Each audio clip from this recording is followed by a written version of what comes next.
Well, Solomon had two sons. After he died, um,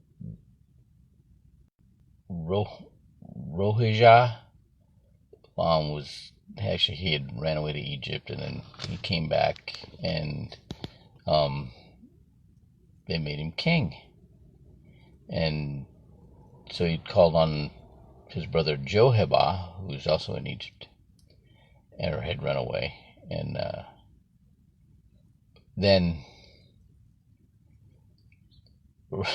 Rohibah counseled with the elders, and they said, okay, tell the people that you're going to be less of a burden on them, less of a yoke on them than their father was, and they'll accept you, and they'll do tell them. But he didn't listen to them, and he went to his buddy and said, no, man, you tell them that you're going to be twice the yoke that your father was.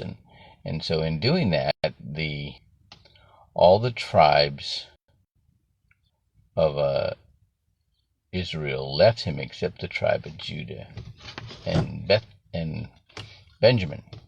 Okay.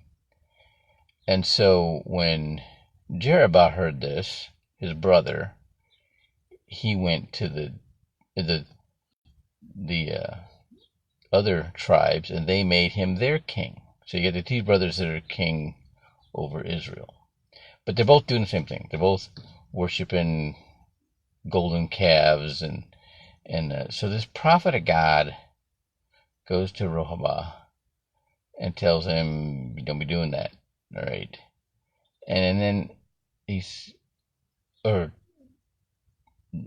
to Jeroboam and tells him, "Don't God's doesn't like that. Quit that." And he went to reach his hand out to the prophet, and his hand shrivels up, and he pleads with the prophet to restore it, and he does. And then he offers him to come have a meal with him, and the guy said, "No, I have to fast. I can't eat anything to get back." On the way back, he runs into a prophet of God, another one who tells him he can come and eat with him. He lies to him, and so he eats with him. And on the way, as leaving there, he gets God causes a lion to take him off his donkey and kills him. So people see this guy dead in the road with a lion and a donkey standing there looking at him, standing over him. And he gets back to the man of God, and he goes and gets him and puts him in his tomb, and just craziness that's going on. Joab has a son, and he's sick, right? And this prophet, so the man of God, Ahijah, they want to try to save the child, and he says no. Tells the wife to go back to her hometown, and when she does, as soon as she steps in the town, the baby dies. And it's just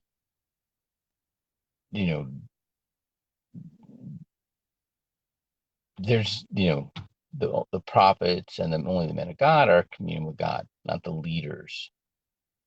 All right, and it's like 2 chapters, and I had to read them both a couple times. It was very, who is what and whatever, and then so basically there's two brothers. Rehoboam first becomes king. The elders tell him to ease up on the people. He didn't listen to them. He listened to his buddies. They tell him to crank down on him. They leave him, except for the tribe of Judah and tribe of Benjamin. Then the other tribes make his brother Jehovah their king. But they turned away from God, and the men of God keep trying to get him to come back, but they don't. Right? And it's like 3 chapters of these are the sons of Solomon. The it's just interesting how people are. I just came from the gym. I'm not running today. My knees bother me, and I don't want to get worse. I'm taking it off. I drove to the gym. I did shoulders today, 3 sets of 19 pull-ups, and there's a girl that works at the gym. She went to culinary school in California, and I happen to know that Foodamed in McAllen, they're looking for somebody, and with her background with the kinesiology and culinary school, she'd be a perfect fit, and they need somebody. It's been almost a month. I've been trying to get her with the manager there, and she hadn't talked to him. And I guess she really likes working at Planet Fitness. But I see that so much. People, just aren't. I don't know what it is. I do not know what it is. My mom played country music. She wrote songs. She wrote some really good songs. And she did never try to get them recorded, not by herself or by anybody. And just that fear of rejection. I just do not get it. Do not get it. I look at me. I do things that most people wouldn't do. Man, I lost 10 of my first 12 fights. I went to the gym every day, and I got my butt beat every day for a year and a half. And all of a sudden, things started clicking. And all of a sudden, I started, dominating people. All right. And it's kind of like when I was jumping rope. Like, I couldn't jump rope for like 3 days, and then I could.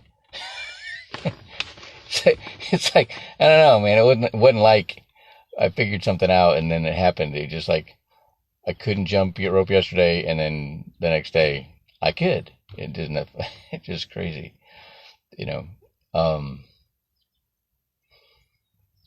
Shooting was like that. I was thinking a lot about shooting. I never qualified higher than a marksman in SEAL training. And then I got to SEAL Team 4, went to John Shaw's, had some challenges at John Shaw's, and then went to the Persian Gulf with Delta Platoon and Van Hall, who was from SEAL Team 6, and he was one of the plank owners over there, man. And he just, goddamn it, Red, second sight. Goddamn it, Red, get the slack out of the trigger. Goddamn it, Red, get your grip right, man. My whole focus in life was to keep him saying, goddamn it, Red. But by the end of that deployment, I was qualifying expert. I qualify expert every time I pick up a firearm. My next platoon, I actually beat Van Hall in a magazine change drill, right? And it's that way with anything. Anything. You just exposure. Reading. I'm dyslexic. Had one summer between my 7th and 8th grade year, our TV got struck by lightning twice. So I ended up reading the Lord of the Rings trilogy twice that summer. And when I went back to school, they wanted to put me back in remedial reading. I'm like, no. And we were having a big argument. I'm like, give me something to read. And I read a page, and after that, I didn't be in remedial anymore. But the answer is exposure. Exposure. Okay? The more you talk to people, right, the more they get, they need you. Right about the time you keep coming back smiling, they'll do business with you. Had that happen yesterday. But it's, you got to be patient. You got to know who you are. You got to know what you got. And how that, in this part of it, the only people talking to God were the prophets and the men of God, and not all the prophets. This one guy got this other guy killed because he just wanted to eat with him, right? It was more important for him to have fellowship than it was for this guy to stick to what God told him. That says something, huh? Think about that for a minute. All right.